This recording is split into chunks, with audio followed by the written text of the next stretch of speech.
আজ ছিল আমার বোনের বার্থডে, বোন কম বন্ধু বেশি, যাই হোক।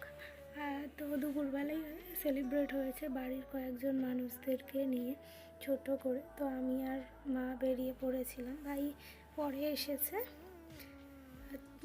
গেছিলাম প্রথমে গিফট কিনতে, আগের দিন একটা গিফট কিনে এনেছিলাম, তারপরে আর একটা গিফট আজকে নিলাম। তো গিয়ে তো একটু ছবি টবি তুলে নেওয়ার পরে হলো কেক কাটিং। তারপরে এই যে দিদিটাকে দেখছো, দিদিটার আজকে আইবুড়ো ভাত খাওয়িয়েছে, তো একসাথেই দুজনকে খাওয়িয়েছে। তারপরে সবাই আশীর্বাদ করলো, মজা হলো। এই যে দেখছো না, এই যে বাচ্চা ছেলেটা, এই হচ্ছে গিয়ে ছোট দাদা, মানে আমার ভাই, কয়েক দিনের ছোট বড় কয়েক মাসের। তারপরে হলো কেক কাটা, তারপরে হলো খাওয়া দাওয়া। খাওয়ার মধ্যে ছিল fried rice, chilli chicken, chicken কষা, চাটনি, পাঁপড়, মিষ্টি, অনেক কিছু। দিন তো হলো রিল শ্যুট, তারপরে হয়েছিল গিফট র্যাপিং।